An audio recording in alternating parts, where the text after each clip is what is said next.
বোমা উদ্ধারের ঘটনা উত্তর চব্বিশ পরগনার মিনাখা বিধানসভার নোয়াপাড়া এলাকায়। সেটিকে কেন্দ্র করে তীব্র চাঞ্চল্য ছড়িয়েছে গোটা এলাকায়। নজিবার মোল্লা নামে এক ব্যক্তির বাড়ি থেকে 20টিরও বেশি তাজা বোমা উদ্ধার করে পুলিশ। তবে এই ঘটনার পরই রাজনৈতিক চাপানোতর শুরু হয়েছে। স্থানীয়দের দাবি, অভিযুক্ত নজিবার মোল্লা নাকি মিনাখা বিধানসভার তৃণমূল প্রার্থী উষারানী মণ্ডলের ঘনিষ্ঠ। যদিও এই অভিযোগটি সম্পূর্ণভাবে অস্বীকার করেছে তৃণমূল। পুলিশ সূত্রে খবর, গোটা এলাকা ঘিরে রেখেছে তল্লাশি চালানো হচ্ছে। পাশাপাশি বোমা নিষ্ক্রিয় করতে খবর দেওয়া হয় বোম স্কোয়াডকেও। কিভাবে এত বোমা এখানে এলো, আপাতত তা খতিয়ে দেখছে পুলিশ প্রশাসন। নির্বাচনের মুখে এমন ঘটনার জেরে উত্তপ্ত হয়ে উঠেছে মিনাখার রাজনৈতিক পরিস্থিতি।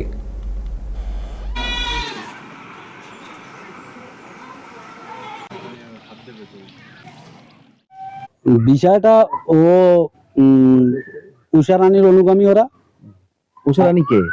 আমাদের এখানে এমএলএ উষারানীর অনুগামী। ওরা উষারানীর সঙ্গে দলটা করে। এখন হ্যাঁ, কোন দল? তৃণমূল। আচ্ছা, তৃণমূল দল। এখন দেখা যাচ্ছে এই টিকিট পাওয়াতে এই ওর বাড়ি বোমা বা গ্রামে সন্ত্রাসও করছে। এই আমাদের মেম্বার আছে, পঞ্চায়েত সদস্য আছে 3টে, এধারেও মেম্বার আছে। এনারাও জানে বা এনারাও তার আওয়াজ পায়। অ্যাকচুয়ালি ওর বাড়িতে বোমা মজুত আছে, সন্ত্রাস করে এলাকায়। দলটা করব কি করব না, কারণ গ্রামে এরকম সন্ত্রাস হলে আমরা কিভাবে চলাফেরা করব? অভিযোগ এটা তো ধারাবাহিকভাবে হয়ে আসছে মৃত্যুঞ্জয়ের নেতৃত্বে। আজ 15টা বছর এই সন্ত্রাসের মধ্যে দিয়ে আমাদের নপাড়ার মানুষ কাটাচ্ছে। মৃত্যুঞ্জয়টা কে? মৃত্যুঞ্জয় মন্ডল হচ্ছে মিনাখা বিধানসভার চেয়ারম্যান। ওনার ওয়াইফ হচ্ছেন মিনাখা বিধানসভার বিধায়িকা উষারানী মন্ডল।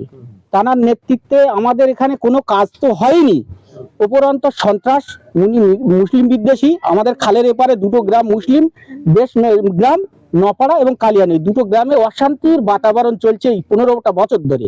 বোমের উপরে বোম, প্রত্যেকটা মানুষ এখানে আহত নিহত।